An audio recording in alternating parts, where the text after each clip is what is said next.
Fajar kita nabur, siang kita nabur, senja nabur pula kasih sayangmu. Tunggu hari masa dan masa tuayan, dengan yang gembira angkut tuayan, angkut tuayan, angkut tuayan.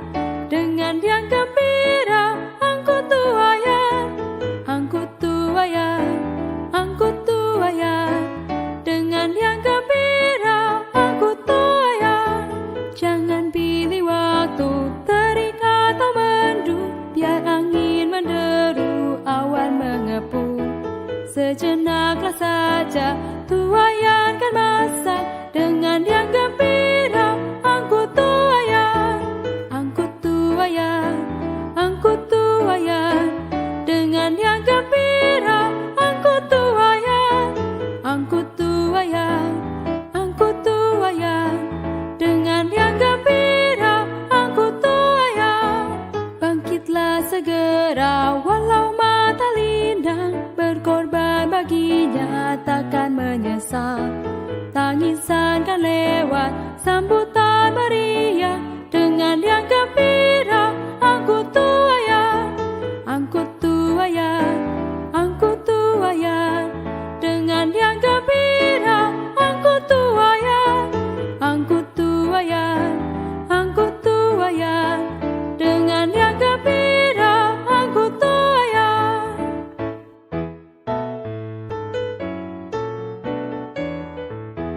Fajar kita nabur, siang kita nabur, senja nabur pula kasih sayangmu. Tunggu hari masa dan masa tuayan, dengan yang gembira angkut tuayan, angkut tuayan, angkut tuayan. Dengan yang gembira angkut tuayan, angkut tuayan, angkut tuayan. Dengan yang gembira angkut tuayan. Jangan pilih waktu terik atau mendung, biar angin menderu, awan mengepung.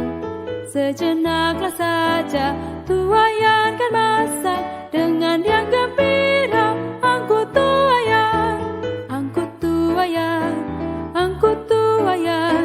Dengan yang gembira angkut tuayan, angkut tuayan, angkut tuayan.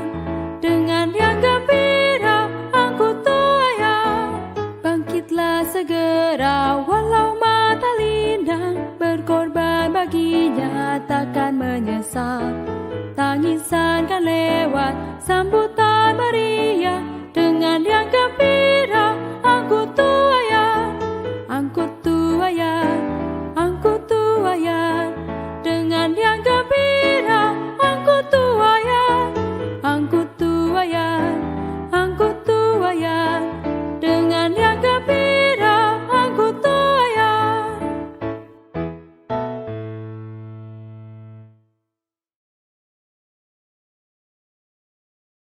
Melayani Allah dalam roh. Pembacaan Alkitab kita ambil dari kitab Yohanes pasal 4 ayat 24 yang berbunyi, Allah itu roh, dan siapa saja yang menyembah Dia harus menyembahnya dalam roh dan kebenaran. Roma pasal 1 ayat 9. Karena Allah yang kulayani dengan segenap hatiku, atau terjemahan langsungnya di dalam rohku, dalam pemberitaan Injil anaknya adalah saksiku, bahwa dalam doaku aku selalu mengingat kamu. Demikianlah firman Tuhan. Saudara-saudari yang dikasihi oleh Tuhan Yesus Kristus, untuk melayani Allah, kita harus tahu jalan melaksanakannya. Kita harus tahu sumbernya, dari mana kita melayani Dia. Dari manakah sumber pelayanan kita itu? Apakah dari pikiran kita sendiri atau dari perasaan batin? Semua pelayanan anak-anak Allah kepada Allah, baik itu berdoa, baik membaca Alkitab, berkhotbah, maupun memberitakan Injil seharusnya timbul dari perasaan batin, yaitu perasaan roh. Jika tidak demikian, maka jalan kerohanian kita pasti buntu. Melayani Allah harus berdasarkan perasaan di dalam roh kita. Inilah sumber yang benar. Berdoa, membaca Alkitab, dan memberitakan Injil memang adalah perkara-perkara yang benar. Tetapi jika dilakukan di dalam pikiran kita sendiri, maka itu berarti kita melakukan perkara yang benar dengan sumber yang salah. Jadi, dalam melayani Tuhan, kita perlu memperhatikan sumbernya. Bukan urusannya dulu. Perhatikanlah, melakukannya berdasarkan apa? Itu yang terlebih dahulu kita perhatikan, saudara-saudari. Bukan melakukan apa. Segala hal dalam pelayanan harus timbul dari dalam batin atau dari roh kita. Untuk membaca buku-buku umum, memang kita bisa menggunakan pikiran atau otak kita. Tetapi kalau kita ingin menjamah Allah, ingin berhubungan dengan Allah, maka kita tidak dapat menggunakan pikiran karena alat kita salah.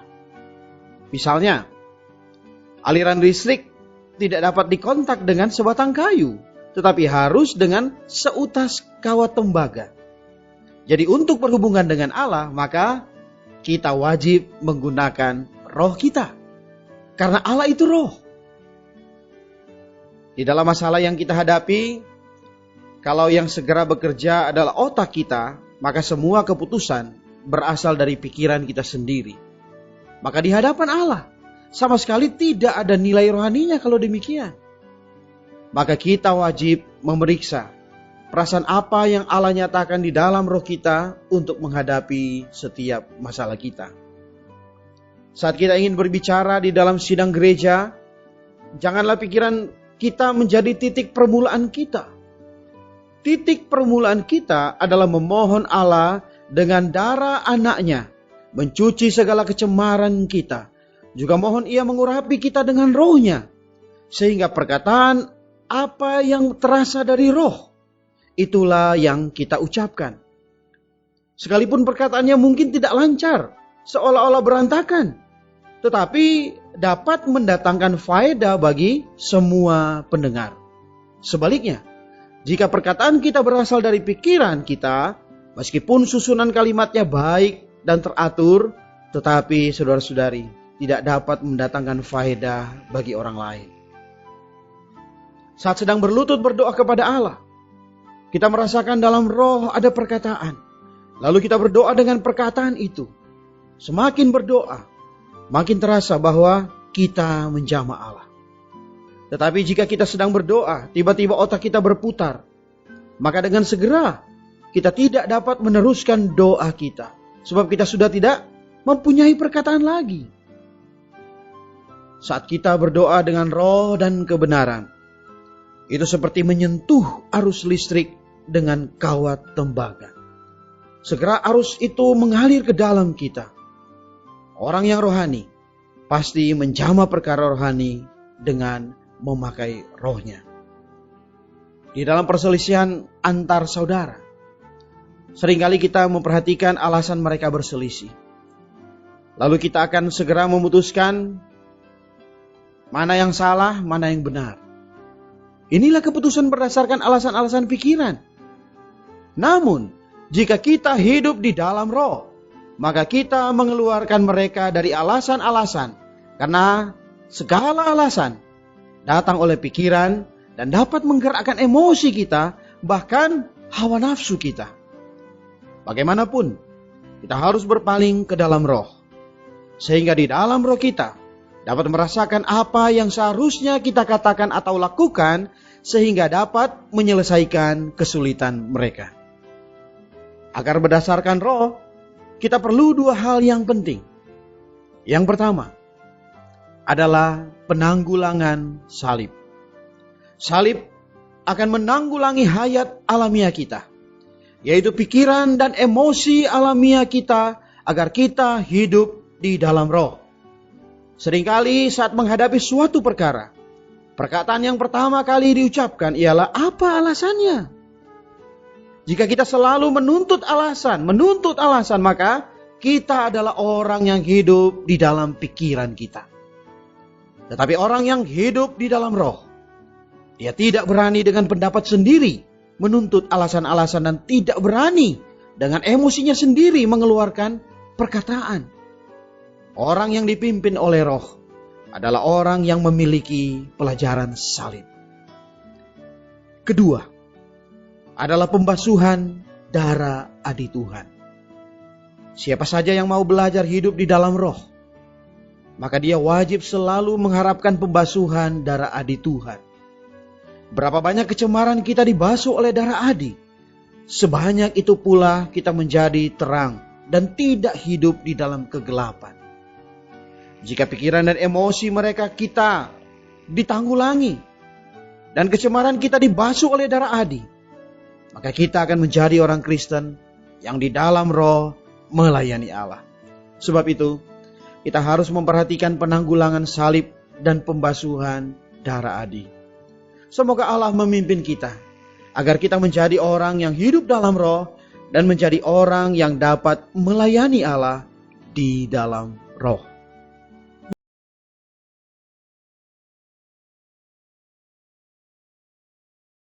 Obat harusnya mendatangkan manfaat. Ya, obat datangkan manfaat, menguntungkan, membuat kita lebih sehat. Sebetulnya, kalau kita ngerti mekanisme kenapa sampai terjadi penyakit, kenapa sampai timbul gejala seperti ini, kita hindari, kita jauhi, jangan sampai terjadi ini. Bukankah kita tidak usah obat? Kedua, ada keadaan tertentu yang memang harus minum obat. Misalnya obat darah tinggi, kadang-kadang perlu, tapi harus kontrol teratur. Sekian bulan kontrol lagi ke dokter Anda. Apakah efek samping terjadi? Cek ginjal tong. Nanti kalau terjadi ini, mungkin ada bengkak, mungkin obatnya diganti. Harus gitu. Ya, jadi ada keadaan tertentu perlu obat. Tapi kalau misalnya yang lain-lain tidak perlu-perlu, usahakan mekanisme kita atur. Ya,